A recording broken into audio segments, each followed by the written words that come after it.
Finally আমিও বানিয়ে ফেললাম ডিম চাটনি। এইটা একদম ঢাকার অথেন্টিক টেস্টের মতো হয়েছে। আর কি কি উপকরণ দিয়ে বানালাম, কিভাবে বানালাম, সব কিছু এই আজকের ভিডিওতে আপনাদের সঙ্গে শেয়ার করব। কথা না বাড়িয়ে চলো শুরু করা যাক। ফার্স্টে আমি 6টা ডিম হাফ বয়েল করে নিয়েছি, তারপরে শুকনো লঙ্কা ভেজে তার মধ্যে একটু নুন দিয়ে রেখে দিয়েছি, তাহলে একটু মচমচে থাকে। এদিকে আমি ডিমের খোসাগুলো ছাড়িয়ে নিচ্ছি। না তো এর আগে কখনো আমি ডিম চাটনি ঘরে বানাইনি, বাইরে খেয়েছি। ভাবছিলাম আমি দোকানের মতো বানাতে পারবো তো, ওই যে রাস্তার ফুটপাতে বানায় না, কি যে টেস্ট, চাটনিটা এত সুন্দর করে বানায়। তো আমিও সেরকমই চেষ্টা করেছিলাম, সেই 1 বছর আগে খেয়েছিলাম। আর ভাবছিলাম ঘরে কবে বানাবো আমি, আমার ঘরে বানানোর একদিন খুব শখ ছিল। ফাইনালি আমি বানাতে শুরু করেছি। বলতে বলতে ডিমগুলোর খোসা ছাড়ানো হয়ে গেল। এবার চলো চাটনিটা বানানো যাক।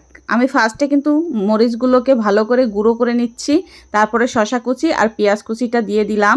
এখন হাত দিয়ে ভালো করে একটু মেখে নিতে হবে, যাতে পেঁয়াজ আর শসাটা একটু নরম নরম হয়ে আসে। তারপরে আমি দিয়ে দেবো ঘরে বানানো চাট মশলা, একটু ভাজা জিরে, লাল তেঁতুল ভিজিয়ে রেখে তার জুসটা দিয়ে দিলাম, আর দেবো কাসুন্দি।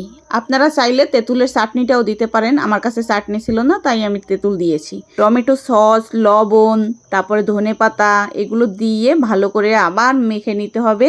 গাইস বিশ্বাস করেন, যারা টক লাভার আছেন না তাদেরকে বলছি, এই চাটনিটা খালি খেতে এত বেশি টেস্ট লাগছিল না, মানে এই দেখেন আমি আর সহ্য করতে পারছিলাম না, একটু খেয়ে নিচ্ছিলাম আর দেখছিলাম কেমন খেতে হয়েছে। এটা এতটা ইয়াম্মি হয়েছিল, আমার কাছে এত বেশি টেস্টি লাগছিল, ডিমের থেকেও মনে হয় খালি বেশি ভালো লেগেছিল। ফাইনালি ডিম চাটনি বানানো স্টার্ট।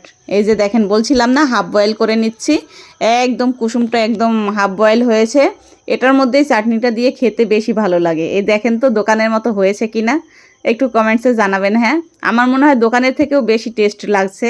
আমি পুরো একটা ডিম মুখের মধ্যে ভরে দিয়েছি। তবে হ্যাঁ, যারা যারা খাননি অবশ্যই একবার ট্রাই করবেন, ভালো লাগবে আশা করি।